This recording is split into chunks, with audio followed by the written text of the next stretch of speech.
सब लोगों का। चुनावी समर में आप समय निकाल के आए। मीडिया के सभी साथियों का, बहनों का धन्यवाद।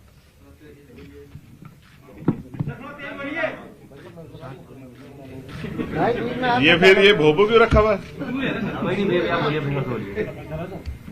तो मैं समझता हूं उत्तर प्रदेश में चुनाव है और आप सबको जानने में दिलचस्पी है कि कल जो मुलाकात हुई थी उसके बाद हम लोग गठबंधन में कितनी सीटों पे जा रहे हैं, कहां से लड़ने वाले हैं, ये सब चीजें आपके मन में।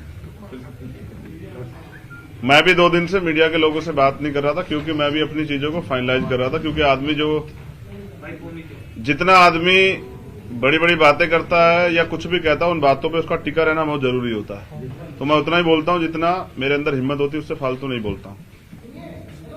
मैं समझता हूं कि 6 महीने पहले से हमने भी ये प्रयास किया था कि बहुजन समाज 85% बहुजन समाज इकट्ठा हो, जिसके लिए हमने अखिलेश जी पे भरोसा किया कि वो इस आंदोलन को आगे बढ़ाएंगे। और 6 महीने से लगातार हमारी मुलाकातें भी हुई, सकारात्मक बातें हुई। हमारे जो मुद्दे थे, क्योंकि आप जिसके साथ गठबंधन में जा रहे हैं, क्योंकि सरकार बनने के बाद वो तानाशाही हो जाता है और पिछला कुछ इस तरह का कार्यकाल भी एक लंबा समय का रहा है। तो जो मुद्दे थे जैसे प्रमोशन रिजर्वेशन का मामला, सामाजिक न्याय का मामला, बैकलॉग का मामला, सब पे बात हुई। मुस्लिम साथियों को भी उन्होंने 18-19% आरक्षण देने की बात की थी। सब चीजें बात होने के बावजूद मैं समझता हूं कि सब चीजें, क्योंकि घोषणा करना और उनपे खड़े रहना, मुझे जवाब देना है समाज को। 2 अप्रैल के मुकदमे सरकार ने लगाए, इस सरकार को रोकने का हमने तमाम तरह से प्रयास किया और इसलिए से 2 दिन से मैं यहां हूं। 1 महीना 10 दिन से हमारी बातचीत चली और अंत तक पहुंची, क्योंकि पिछले 9 साल से लगातार हम बहुजन समाज के लोगों को इकट्ठा करने का काम कर रहे हैं। बड़ी मुश्किल से हम अपने लोगों के अंदर रीढ़ की हड्डी पैदा कर पाए। उनका विश्वास टूट गया था कि भाई वो आगे नहीं बढ़ पाएंगे, क्योंकि जब हमारे आंदोलन की विचारधारा बदली, जो पिछला आंदोलन था, तो तकलीफ हुई। अच्छा, इस विषय में ये भी याद दिला दूं कि आज बहन जी का जन्मदिन है, तो माननीय बहन जी को भी जो है जन्मदिन की हार्दिक बधाई। वो दीर्घायु हो, स्वस्थ रहें और उनके लंबी उम्र की मैं कामना करता हूं तथागत बुद्ध से।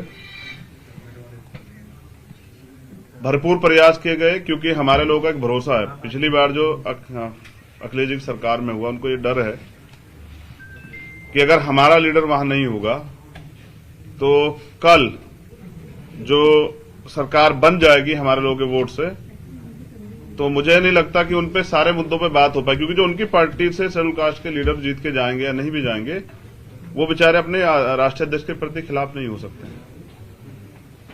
पूरी जिम्मेदारी से 2 दिन यहाँ रहने के बाद, सारी पार्टी कार्यकर्ता बात करने के बाद, सारी चीजों को छोड़ के हमने तय किया कि बीजेपी को रोकना है, किसी भी कीमत पर रोकना है। हम लोग बीजेपी को सत्ता में नहीं आने देंगे, क्योंकि मैं निर्दोष होते 16 महीने जेल में रहा, 100 से ज्यादा मुकदमे। आज भी आप देख लो कि प्रेस को नहीं करने दे रहे हैं। मुख्यमंत्री खुद प्रेस करते हैं, प्रधानमंत्री मास्क उतार के घूमते हैं सारे में। तो बीजेपी ने जो 69,000 शिक्षक भर्ती घोटाले के, इन सबको रोकने के लिए हमने एक कदम बढ़ाया।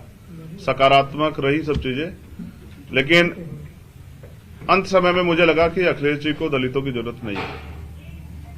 वो इस गठबंधन में दलित नेताओं को, दलित लीडरशिप को नहीं चाहते। वो चाहते हैं कि उनको दलित वोट करें, लेकिन मेरा डर ये था कि अगर दलित उनको वोट कर देंगे तो कल जो उनके ऊपर एक आरोप पिछली सरकारों में रहा, क्योंकि मान्यवर काशीराम साहब को मैं नेता मानता हूं, उन्होंने भरोसा करके नेताजी को मुख्यमंत्री बनाया, फिर क्या हुआ आपके सामने। इसी डर को समाज के अंदर डर था। सारे बुद्धिजीवियों ने, हमने खुद में भी चर्चा की, सब लोगों ने कहा कि आप खुल के बात कीजिए कि कल ऐसा तो नहीं कि सरकार जाने के बाद, सरकार बनने के बाद जो है हम अपने विषय पे बात ही ना कर पाए, दलितों के साथ फिर वो शोषण हो, घर जलाए जाए, उनकी जमीन कब्जाए जाए, उनको पीटा जाए, उनको सताया जाए, महिलाओं के रेप हो, हाथरस जैसे कांड हो। और 2 दिन में निराशा हुई कि 1 महीना 10 दिन के बाद उन्होंने कल अपमानित किया। ये दुखद है। अपमानित किया आपको? हाँ, ये बहुजन समाज के लोगों का उन्होंने अपमान किया है। किसने सर? अखिलेश यादव ने। मुझे ये भरोसा था कि वो भी 85% बहुजन समाज के लोगों को इकट्ठा करने का प्रयास करेंगे, क्योंकि हम सब लोग भाजपा को रोकने का प्रयास कर रहे थे। मैं समझता कि यहाँ पीठ के दर्द के बाद भी 2 दिन से हूं कि किसी तरह से बात सकारात्मक हो जाए, लेकिन कल आने के बाद उन्होंने कहा था कि मैं शाम तक बताता हूं, उनका जवाब अभी तक नहीं है। तो मैं समझता हूं कि वो इस गठबंधन में दलित समाज के लोगों को नहीं चाहते, जबकि बड़े पैमाने पे हमारे साथी जो हैं, जो कार्यकर्ता जिनकी वजह से आज चंद्रशेखर यहाँ बैठे हैं, बीमार में आजाद समाज पार्टी के, उनकी ये मन था कि वो बीजेपी को रोकने के लिए इस गठबंधन का हिस्सा बने। मैंने कल ट्वीट भी किया था, आप सब लोगों ने अपने मीडिया के माध्यम से चलाया, तो मैंने कहा था कि आप अगुवा हैं, आपकी जिम्मेदारी है। दलित समाज, पसमानदा समाज, आपका दस्तकार समाज, पीड़ित समाज, वंचित समाज, पिछड़ा वर्ग के सारे नेता आपके साथ इसलिए इकट्ठा हो रहे हैं कि आप सामाजिक न्याय करेंगे। लेकिन मुझे लगता है कि अभी अखिलेश जी सामाजिक न्याय का मतलब नहीं समझ पाए। सामाजिक न्याय कहने से नहीं होता है। हम काशीराम साहब को मानने वाले लोग, जिसकी इतनी संख्या बारे उसकी इतनी हिस्सेदारी की बात करते हैं, तो 25-25% दलितों की हिस्सेदारी ये है कि वो उनको गठबंधन में नहीं रखना चाहते हैं। मीडिया के लोगों से मेरी शिकायत है कि बिना मेरे किसी ऑफिशियल स्टेटमेंट के, ना उनके कोई ऑफिशियल स्टेटमेंट के, आप लोगों ने भी किससे कहीं से खबरें चला दी कि ये सीट मिल रही है, वो सीट मिल रही है। नहीं चंद्रशेखर जी, TV9 ने चलाया, गठबंधन नहीं हो सकता है। नहीं चलाया, और मैं उन साथियों से भी कह रहा हूं कि कम से कम पत्रकारिता गरिमा तो बना के रखिए। TV9 ने चलाया है कि आपका गठबंधन नहीं हो सका है। 9 बजे काफी सारी बातें नाम लेके एक बार फिर से बताइए, स्टेटमेंट क्लियर दीजिए सर। आगे करने की आपकी क्या है? देखिए, मैं फिर क्या बात है, मैं यही कह रहा हूं ना कि 1 महीना 10 दिन से उन्होंने हमसे बात की, तय करके रखा, और हमसे कहा कि आप परेशान मत हो। मैंने उनसे कहा कि आप बड़े भाई हैं, क्योंकि उनको चिंता हो या ना हो, वंचित वर्ग के लोगों की हमें चिंता है। मैं प्रमाणित भी करता हूं कि पिछले 5 साल में समाजवादी पार्टी के राष्ट्रीय अध्यक्ष किसी एक दलित की हत्या पे, रेप पे, कितने बड़े बड़े मामले में नहीं गए उनके घर। फिर भी हमने सारी चीजों को दरकिनार करके स्वाभिमान सम्मान की लड़ाई लड़ने वाले चंद्रशेखर उनके घर गए, 3-3 बार उनसे मुलाकात की, उनसे अपील की कि इसको बना लेते हैं। लेकिन वो शायद किसी मन से तय करके बैठे कि हमें दलितों की लीडरशिप नहीं खड़ी होने देनी। वरना मैं समझता हूं कि कल जब मैंने उनसे कह दिया था कि आप बड़े भाई आप तय कर लें, तो उनको मुझे बुलाना चाहिए था। वो तो इसमें रोज दलित वंचित। आपकी क्या मांगे थी उनसे जिनको उन्होंने नहीं मांगा? सर स्पेसिफिक अभी भी नहीं हो रहा है नहीं हो रहा है, चल रही है प्रेस मैं कॉन्फ्रेंस। क्या कह रहा हूं? एक स्पेसिफिक लाइन क्लियर बिल्कुल की क्या हुआ है सर? नहीं हुआ ये है कि अखिलेश जी के ऊपर मैंने कल जिम्मेदारी छोड़ी थी वहां से आने के बाद कि आप तय कर लें कि आप हमें गठबंधन में चाहते हैं, क्योंकि बात सीटें और ये सब चीजें कई मायने रखती हैं। कल हम उनके लिए प्रयास करेंगे कि उनकी सरकार बन जाए, तो उनमें हमारे हितों की रक्षा होगी या नहीं होगी। कुछ मुद्दों पे वो, जैसे प्रमोशन में रिजर्वेशन का बिल फाड़ा गया, उन्होंने मना कर दिया कि वो इस पे नहीं करेंगे। तो हम दलितों और पिछड़ों के लिए चाहते थे कि भाई प्रमोशन रिजर्वेशन के बिल पे स्थिति साफ करें, बैकलॉग पे। कहने से नहीं होगा, आपको देना पड़ेगा जवाब, आपको नोट बना के देना पड़ेगा। हमारा यह था कि आपको कहनी पड़ेगी मजबूती से बात कि हम करेंगे। और हमारे लोगों को ये लगता है कि जब आप वहां नहीं हैं तो उनके कहने से फर्क नहीं पड़ता, वो करेंगे नहीं। क्योंकि पिछले भी हम पे एक उदाहरण है, लंबे समय से कितने मामले हुए हैं, और अखिलेश जी की चुप्पी साबित करते हैं कि वो दलितों को, जैसे बीजेपी आज खेल कर रही है ना कि दलितों को खाना खा रही है, वो आज भी साबित कर रही है कि लोकतंत्र में जहां सबको बराबर की हिस्सेदारी, सम्मान है, अवसर है, वहां वो भी जिस तरह खेल कर रहे हैं। मुख्यमंत्री कल दलितों के खाना खाने गए, तो बीजेपी जैसा ही जो है ना व्यवहार उनका कल देखने को मिला। चंद्रशेखर भाई, एक सवाल आपसे ये है चंद्रशेखर भाई, देखिए ये पहले तो ये क्लियर कर एक सेकंड, एक छोटा सवाल ले लें। बस एक सेकंड। 2 दिन से आप इंतजार कर रहे हैं ना। मैं भी 2 दिन से, मुझे 9 साल हो गए हैं इस लड़ाई को लड़ते हुए। 9 साल से मैं इस लड़ाई को लड़ रहा हूं, और कभी भी दलित, पिछड़ों पे, आदिवासियों पे, पसमानदा पे कभी उनके हितों की रक्षा की बात होती है, चाहे CNP NRC का मामला हो। मैं पहला शख्स था जो जेल गया। नेता डर रहे थे कि मुसलमानों की लड़ाई लड़ेंगे तो यहां जो है दिक्कत आ जाएगी। मेरी चीजें ये है ना, जो आपने पिछले घोषणा पत्र के थे, आपने तो उनको तो पूरा नहीं किया। इसलिए मैं उनसे चाहता था कि वो स्टेट अपना जो है ना वो फाइनलाइज करें, मजबूती से रखें, लेकिन वो नहीं चाहते हमारे मुद्दों बात करने। तो कहने से नहीं चलेगा, तो हमने तय किया है कि अभी हम समाजवादी पार्टी के साथ गठबंधन में नहीं जा रहे। अब हम, क्योंकि हमारे कार्यकर्ता जिन्होंने पिछले 6 साल से उत्तर प्रदेश में लड़ाई लड़ी है, घर घर जाके लोगों को तैयार किया है, बीजेपी के से हमने लाठियां खाई हैं, हमने मुकदमे झेले हैं, बीजेपी के खिलाफ जो है हम लोग लड़े हैं उत्तर प्रदेश में। CNP NRC का मामला हो, चाहे वो 69 शिक्षक भर्ती का मामला हो, हम सड़कों पे लड़े हैं। तो मैं समझता हूं कि अपने लोगों के हितों की रक्षा में स्वयं करनी पड़ेगी। मैं 25% दलितों के स्वाभिमान की रक्षा करने के लिए हूं, उनको मैं अपमानित करने के लिए। मैं तो मान्यवर काशीराम साहब को नेता मानता हूं ना, उनको राष्ट्रपति बनाने का अवसर मिला, बीजेपी ने कहा बना देंगे, उन्होंने छोड़ दिया। मेरी लड़ाई विधायक एमपी बनने की नहीं, लड़ाई सामाजिक न्याय की है। मैंने कल उनके पाले में छोड़ी थी, उनका जवाब नहीं आया। मैं मानता हूं कि वो दलितों का नेतृत्व और दलितों की हितों के मुद्दों पे बात नहीं करना चाहते। मुझे भी उम्मीद है कि मेरे बाद हो सकता है वो स्टेटमेंट दे कि हम ये करेंगे, लेकिन हमने तो सबके देखे। प्रधानमंत्री जी भी कहते 2 करोड़ रोजगार देंगे, प्रधानमंत्री भी कहेंगे जो है 15-15 लाख देंगे, ये करेंगे वो करेंगे, लेकिन देश बेच दिया। तो बीजेपी को सत्ता से रोकने के लिए मैं चाहता था कि एक लार्जर लाइंस बन जाए, क्योंकि अगर विपक्ष में थोड़ा सा बिखरा होगा उसका फायदा बीजेपी को होगा। इसलिए मैं 2 दिन से यहां था। चंद्रशेखर भाई, आप दलित समाज के लोग, वंचित वर्ग के लोग, बहुजन समाज के लोग अपने हितों की रक्षा के लिए अपनी लड़ाई स्वयं लड़ेंगे। मैं समझता था अखिलेश जी दूरदृष्टि हैं, वो समझते होंगे कि लड़ाई आज की नहीं है, उत्तर प्रदेश से केंद्र का रास्ता तय होगा। लेकिन पिछली बार जिस तरह से माननीय काशीराम साहब के साथ धोखा हुआ कि उन्होंने माननीय नेताजी को मुख्यमंत्री बनाया और वो फिर ठगे से रहे कि मैं इनका वजूद बना के जो है ना अपने लोगों को कमजोर नहीं कर सकता हूं, उनके हितों की रक्षा के लिए चुप नहीं रह सकता हूं। मैं सरकार में इसलिए नहीं शामिल होना चाहता कि कल अभी तो सरकार बनी भी नहीं है कि मैं अपने लोगों की हत्याओं पर और तमाम तरह की समस्याओं पर चुप हो जाऊं, मैं नौजवानों की बेरोजगारी के मामले चुप हो जाऊं, ये मुझसे नहीं होगा। चंद्रशेखर भाई, मेरा सवाल आपसे ये है, अपने दम पे लड़ेंगे और प्रयास करेंगे जो अभी बिखरा विपक्ष है उसको एकजुट करें। अगर वो नहीं होगा तो अपने दम पे लड़ेंगे। चंद्रशेखर भाई, एक सवाल आपसे ये है मेरा, कांग्रेस मैं फिर कह दूं आपसे, मैंने माननीय बहन जी से सबसे पहले प्रयास किया था, वो हमारी नेता बड़ी हैं, कि उनके साथ एक गठबंधन है। मैंने खूब प्रयास किया। मैं स्वाभिमान सम्मान की लड़ाई लड़ता हूं, उसके लिए मैं तमाम मुकदमे, जेल, सब चीजें देखी, तिहाड़ भी 2-2 बार गया, लेकिन मैंने हमेशा प्रयास किया कि एकजुटता बनी रहे।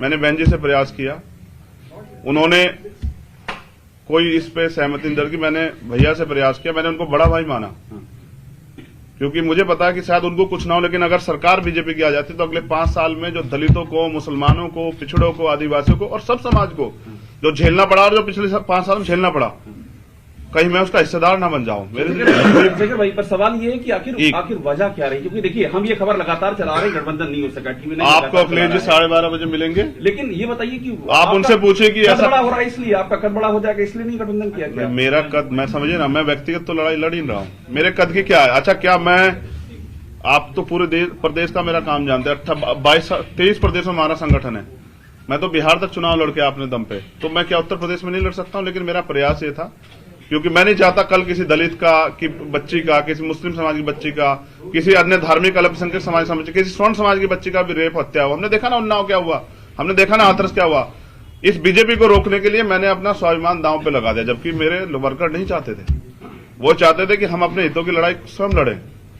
रमण साहब, मेरा एक सवाल आपसे ये है कि आप दूसरे असदुद्दीन ओवैसी हो गए हैं, क्योंकि ओवैसी के साथ भी कोई गठबंधन नहीं कर रहा है, आपको भी कोई अपने प्लेटफॉर्म पे नहीं लाना चाह रहा है। देखिए, मैं क्या कह रहा हूँ, जब कोई अपने हितों के लिए लड़ता है ना, तो वो उसको फिर कुछ ना कुछ तो सहना पड़ता। देखिए, मैं सत्ता की, मेरी लड़ाई सत्ता कभी थी नहीं, ओवैसी के साथ सत्ता का सहारा लेके व्यवस्था परिवर्तन की लड़ाई थी। सत्ता को मैंने, जब सत्ता की बात चल रही थी ना, लोग चुनाव तैयारी कर रहे थे, तो मैं आंदोलन लड़ रहा था 2 तारीख को, 2 जनवरी को भोपाल में, जो पिछड़े वर्ग के हितों की रक्षा के लिए उनका आरक्षण जब खत्म किया गया तो सरकार के खिलाफ लड़ रहा था। अभी आपने सर एक महत्वपूर्ण बात कही कि आप विपक्ष को एकजुट करेंगे, तो वो कौन लोग होंगे जिनको आप एकजुट करेंगे? मेरा प्रयास रहेगा, मैं सभी लोगों से लेके बताइए सर, नाम मैं क्या कह रहा हूँ। अब आप, अगर आप ये भी सोचते हैं ना कि मुझसे तो नाम लेने की उम्मीद करते हैं, आप जाके उनसे पूछेगा कि आपने ऐसा क्यों किया। जब आप पूछेंगे तो मैं पर्सनली आपको नाम लेके बताऊंगा। मेरा काम है कि जो बटा हुआ विपक्ष है वो एकजुट, और मैं इसके लिए 2 दिन और प्रयास करूंगा पूरी जिम्मेदारी से। नहीं होगा तो भीम आर्मी के लोग आजाद समाज पार्टी को अपने दम पे चुनाव लड़ेंगे। और गलत ये है ना कि मैं आपको अगर बुला के 10 बजे कि पीसी 10 बजे है और आपको 12 बजे तक इंतजार कराऊं तो आपका काम बाधित होगा। मुझे ऐसा लगता है मेरे साथ यही हुआ कि पिछले 2 महीने से हमसे कहा गया कि आप जो है ना हमारे साथ मिलकर वो करेंगे। हमारा प्रयास था, हमारा समाज चाहता था कि बीजेपी से किस तरह से छुटकारा मिले, और हम लड़े 5 साल। किसी का मामला हो, उन्नाव का हो, हाथरस का हो, जौनपुर का हो, 4 दलितों की हत्या की जाती, कभी कोई व्यक्ति नहीं जाता है। प्रयागराज में 4 दलितों के सामने उसकी मां और उसकी बच्ची के साथ हत्या होती है। आपने कुछ सीटों की मांग की थी क्या अखिलेश जी से? बात हिस्सेदारी की है, जिसकी इतनी संख्या बारी उसकी इतनी हिस्सेदारी। आपको वो 3 सीटें, शेखर भाई आपको 3 सीटें दे रहे थे, हमारी जानकारी है, और उसमें 2 सीटें कह रहे थे कि आप उनके सिंबल पे लड़िए। तो मैं क्या कह रहा हूँ, ये आप उनसे पूछेगा कि दे रहे थे या नहीं दे रहे थे, अरे भाई TV9 कितनी सीटें दे रहे थे। अरे भाई TV9 का आखिर सवाल ये है कि आप किसको अप्रोच करेंगे, प्रियंका जी को, बहन जी को, या फिर अगर बात नहीं बनती तो अकेले कितनी सीटों पर लड़ेंगे? मैंने कहा कि मैंने हमेशा प्रयास किया, लेकिन लड़ाई जो है ना यहाँ इस प्रदेश में महिला सुरक्षा की है, ये लड़ाई इस प्रदेश में हक अधिकार की है, लड़ाई इस देश में बुनियादी है, मुद्दों की राजनीति है। मैं धर्म और उसकी राजनीति में नहीं जाता हूं कभी, लड़ाई मुद्दों की राजनीति की, और मुद्दों पे बात नहीं होगी तो आकांक्षाएं बहुत बड़ी हो गई है, ऐसी चर्चा पॉलिटिकल करते हुए तमाम, जिस तरह से आपने स्टैंड रखा है, सपा के लीडरों का भी स्टैंड है, क्या कब में राजनीतिक बातें जो बातें की जा रही है लेकिन कोई लॉजिक दिखता है आपको इसमें? मुझे बस इतना बताइए कि विधायक बनने के लिए किस उम्र की जरूरत होती है, उसकी सीमा क्या है बताइए। आप बताइए ना, पत्रकार है ना, आप बताइए ना क्या सीमा होती है कि विधायक का चुनाव लड़ने के लिए, बताइए ना। मैं एक बड़े समाज को बिलोंग करता हूं और हम में क्षमता है। अगर आप ये कहना चाहते हैं कि दलित समाज के लोग अपना प्रतिनिधित्व मांग रहे हैं तो गलत कर रहे हैं, तो ये आपकी गलतफहमी है। इंडिविजुअल राजनीतिक महत्वाकांक्षा, मैं फिर क्या कर रहा हूं, इंडिविजुअल राजनीतिक महत्वाकांक्षा, मैं तो जिसको नेता मानता हूं उन्होंने राष्ट्रपति का पद छोड़ दिया, मैंने उनको बड़ा भाई कहा और मैं इस रिश्ते को निभाऊंगा, लेकिन लड़ाई प्रतिनिधित्व की है, हिस्सेदारी की है। बहुजन समाज के लोग किसी से भीख नहीं मांग रहे हैं सर, आपके हिस्सेदारी मांग रहे हैं। का फोन आता है तब आप क्या करेंगे? हैं? अभी आपने कहा अखिलेश जी ने फोन नहीं मैंने- किया, अगर आपके ऐलान के बाद अखिलेश जी का फोन आता है, मैंने क्या कहा, फोन नहीं किया ना, जिनको जिम्मेदारी लगाई थी उनके साथ बात नहीं की है। दरवाजे बंद हो चुके हैं क्या? मैं क्या कह रहा हूँ, आपकी तरफ से समाजवादी राजनीति में कभी दरवाजे बंद नहीं होते हैं, जो लोग एक दूसरे के खिलाफ मुकदमा कराते हैं वो भी साथ लड़ जाते हैं। मेरा प्रयास ये है कि एक मजबूत विपक्ष बनता जो बीजेपी को रोकता, जिसमें सबकी भागीदारी होती है। आप बता दो उनके पास अभी कोई दलित समाज के कोई पार्टी और लीडरशिप है क्या? मेरे आज के बाद शायद वो किसी को इकट्ठा करने लग जाए। दलित समाज की बात करते हैं, क्या वो इसके साथ आएंगे? आप भी अकेले हैं, 1 और 1 11 होते हैं, वैसी के साथ जाएंगे? जो कुछ होगा, आज 2 दिन का समय आपसे लिया है, उसके बाद अपनी बात आपसे रखेंगे, लेकिन कभी भी दलित समाज के सम्मान से खिलवाड़ नहीं होने दूंगा, ना उनके सम्मान से जो है ना खिलवाड़ करने दूंगा किसी को। मैंने विश्वास किया कि हम इस बीजेपी को रोकने के लिए सक्षम हैं और हम जो बिखरा फिर उसको इकट्ठा करेंगे, एक मजबूत लड़ाई लड़ेंगे उत्तर प्रदेश में। धन्यवाद। नमस्कार दोस्तों, बीसीआर न्यूज में आपका स्वागत है। मैं हूं आपका होस्ट एंड दोस्त अजय शास्त्री। उम्मीद है आपको ये हमारा वीडियो अच्छा लगा होगा, तो आप इसको शेयर कीजिए और लाइक कीजिए और साथ साथ हमारे चैनल को सब्सक्राइब भी कीजिए। जी हाँ, ऐसे ही नए वीडियो के साथ फिर आपके साथ हाजिर होंगे। तब तक के लिए आपसे अलविदा लेते हैं। भारत माता की जय, वंदे मातरम। जय हिंद दोस्तों।